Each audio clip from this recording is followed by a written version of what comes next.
اور اللہ کے حقوق میں سب سے پہلا کام جس کے بارے میں قیامت کے دن سب سے پہلا سوال ہوگا، وہ سوال کیا ہوگا؟ نماز کا۔ حقوق العباد میں قتل کے مقدمے اللہ سب سے پہلے دیکھے گا. سب سے پہلے سزا کس کو ملے گی؟ قاتلوں کو. اور اللہ کے حقوق میں سب سے پہلے سزا ملے گی بے نمازیوں کو. تو بھائی جب ہم نے مرنا ہے، اللہ کو حساب دینا ہے، تو کیوں نہ ہم نماز قائم کر لیں. آج ہمارے ایک جاننے والے کو میں نے دیکھا فجر میں صف اول میں کھڑا ہوا ہے. مجھے اتنا اچھا لگا، میں نے کہا یار اگر ہمیشہ ایسے ہی ہو جائے کتنا اچھا لگے گا. ہماری نظر میں ان چیزوں کی ویلیو نہیں ہے. نبی صلی اللہ علیہ وسلم نے فرمایا جو نماز میں صف اول میں ہوتے ہیں، جب قیامت کے دن اللہ کا دربار لگے گا، اللہ کا قرب ملے گا، تو وہاں بھی صف اول میں وہی لوگ ہوں گے. اللہ کہے گا جب میں حی علی الصلاۃ کہتا تھا، آؤ نماز کی طرف، تو یہ میری پکار پر لبیک کہتے تھے. لہذا آج پروٹوکول بھی کن کو ملے گا؟ ان کو ملے گا سب سے زیادہ. نماز کو ہلکا مت سمجھو، پل کو بھی ہلکا مت سمجھو. بعض لوگ آتے ہیں ایسے پیچھے کہیں کونے میں بیٹھ جاتے ہیں تاکہ بھاگنے میں آسانی ہو. بھائی شوق دکھاؤ اللہ کو اپنا، شوق دکھاؤ اللہ کو اپنا. تو نماز کا ضائع کر دینا، سفر ہو یا حضر ہو، یہ صغیرہ گناہ ہے یا کبیرہ گناہ ہے؟ کبیرہ گناہ. زنا کرنا صغیرہ ہے یا کبیرہ ہے؟ کبیرہ گناہ ہے. بد نظری کرنا کبھی کبھار ہو جائے صغیرہ گناہ ہے، لیکن جو بد نظری کرتے ہیں وہ یا تو کرتے ہیں یا نہیں کرتے. لوگ کہتے ہیں نا یار کبھی کبھار ہو جاتا ہے، تو صغیرہ میں کہتا ہوں کبھی کبھار نہیں ہوتا. جو بد نظری کرنے والے ہوتے ہیں ان سے کبھی کبھار وہ ٹھرکی ہوتے ہیں ایک نمبر کے. ان کو تکلیف ہوتی ہے کہ کوئی انٹی گزر گئی اور ہم نے دیکھا نہیں، تو ہماری جنرل نالج ابھی مکمل نہیں ہوئی ہے. وہ نالج کے لیے نا ان کو یہ کام کرنا پڑتا ہے. پھر بھی انسان کبھی کبھی خدا نخواستہ ہو گیا تو صغیرہ گناہ، توبہ کرے، نمازوں سے معاف ہوتا ہے. لیکن یہ جرم ایسا ہے جو بار بار کیا جاتا ہے، بار بار. اور صغیرہ گناہ جب کثرت سے کیا جائے تو کیا بن جاتا ہے؟ کبیرہ گناہ. آج کل اچھا نہیں لگتا بولتے ہوئے بار بار. ایک لڑکوں میں عادت ہے اپنی خاص سے اپنی خواہش پوری کرنا.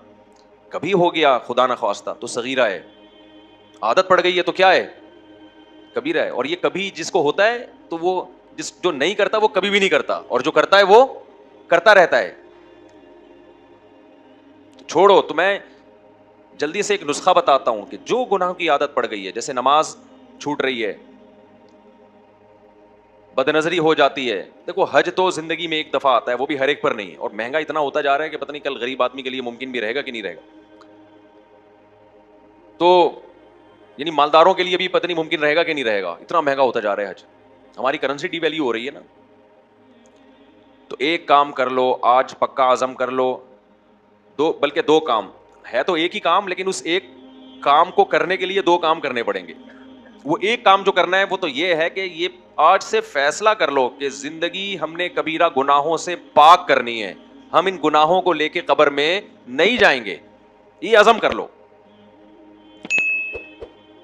اس عزم کے کو پورا کیسے کرنا ہے؟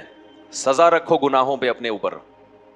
بد نظری نہیں چھوٹتی. آپ بولو ایک دفعہ کسی انٹی کو دیکھا، چاہے انٹرنیٹ پہ دیکھا چاہے کہیں بھی دیکھا، ایک دفعہ کوئی بھی گناہ کیا تو میں اتنے پیسے صدقہ کروں گا. سمجھتے ہو کہ نہیں سمجھتے؟ سزا دو میرے بھائی اپنے آپ کو بے لگام مت چھوڑو کہ جیسے جا رہا ہوں جانے دو اپنے آپ کو. نا نا نا نا نا، سزا دو اپنے آپ کو.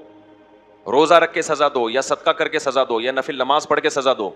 اور سزا پہلے سے متعین کر لو، اس وقت متعین نہیں کرو. آپ یہ سزا متعین کرو، آئندہ میں نے کسی عورت کی طرف غلط نظر اٹھا کے دیکھا، ایک ضرورت کی وجہ سے کسی کو دیکھا جاتا ہے، وہ ایک الگ بات ہے. آپ دکان میں مال بیچ رہے ہیں، خاتون آئی ہے، تو وہ تو ایسا نہیں ہو سکتا کہ آپ ادھر ہی دیکھتے رہو. یہ کسی خاتون سے بات کرنی پڑ گئی ہے اور آپ کی نیت میں کوئی فطور نہیں ہے، تو اس میں بھی اللہ سے امید ہے انشاءاللہ گناہ نہیں ملے گا. لیکن ایک ہوتا ہے باقاعدہ میں نیت کرتا ہوں دیکھنے کی کہ ہے کیا سامنے. یہ چل رہا ہے آج کل. عید کی نماز کی اتنی لمبی نیتیں نہیں ہوتی جتنی انٹیوں کو دیکھنے کی ہوتی ہیں. تو غلط ہے میرے بھائی. تو جب بھی، کیونکہ یہ جو بد نظری ہے نا، یہ بڑے گناہ کی طرف لے کے جاتی ہے. آپ ایسا نہیں ہوتا یہاں اسٹاپ ہو جائے، پھر اگلا خیال آتا ہے، پھر اگلا خیال آتا ہے. تو ابھی سے بریکیں لگاؤ. جب ہو گئی 100 روپے صدقہ کروں گا لازمی، یا 200 روپے صدقہ کروں گا، یا 500 روپے صدقہ کروں گا. جس کو اللہ نے جتنی آمدن دی ہے وہ اس حساب سے کیا کرے گا؟ صدقہ. اچھا شیطان اس میں ورغلاتا ہے، یار تو صدقہ کرتا ہے پھر تو اس سے ہو جاتی ہے بے حیائی. کوئی بات نہیں، کرتے رہو گے نا صدقہ, ایک وقت جیب پہ اثر پڑنا شروع ہوگا. تو لگام دو اپنے آپ کو.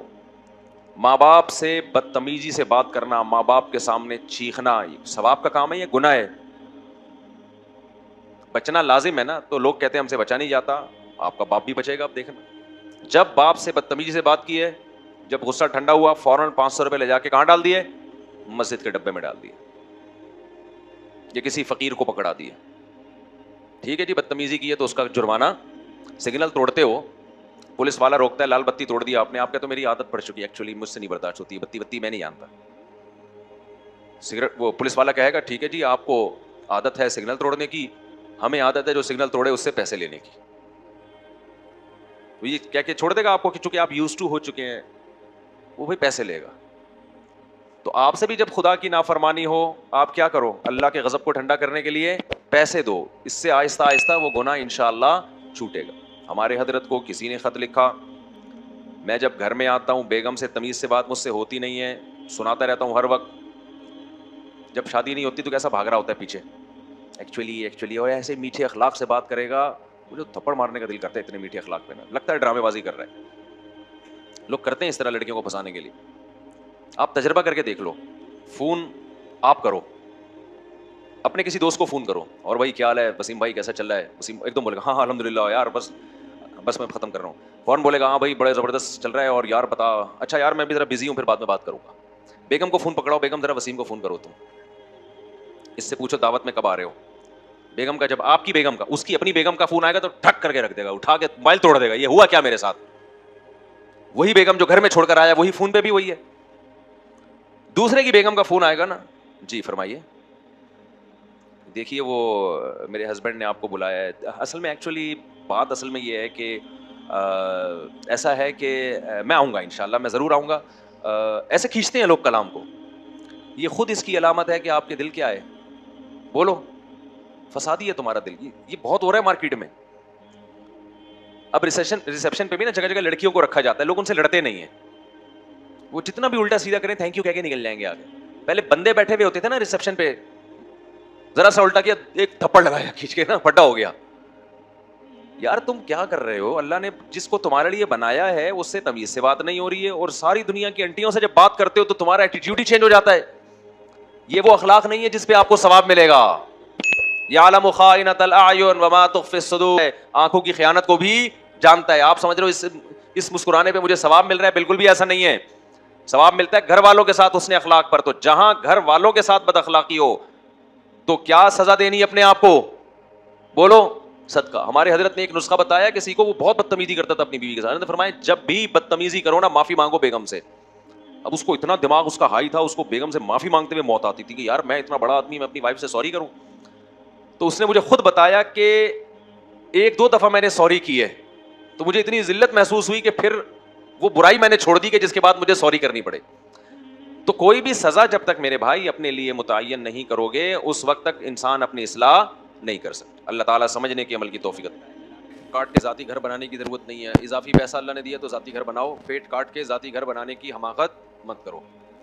انہوں نے کہا پیٹ کاٹ کے اگر کوئی پراپرٹی لے اس نیت سے کہ بیچوں گا, یا گھر خریدے اس نیت سے کہ بیچوں گا, بزنس کروں گا,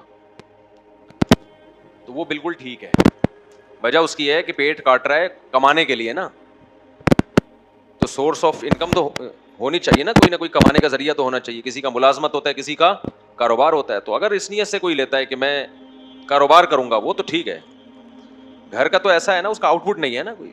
رکھ لیا آپ نے اتنا پیسہ لگا کے, ابے تو کھانے کو ہے نہیں تیرے پاس, تو کاروبار کرنے میں کوئی حرج نہیں. میں لوگوں سے کہتا ہوں ذاتی گھر بھی بناؤ نا, اگر اللہ نے اضافی پیسہ دیا تو پھر تو ٹھیک ہے, نہیں ہے تو پراپرٹی بیچنے کے لیے تو ٹھیک ہے, بزنس کے لیے. ورنہ اپنے آپ کیوں اپنے آپ کو دیواروں اینٹوں میں اتنا پیسہ پھنسا رہے ہو بھائی؟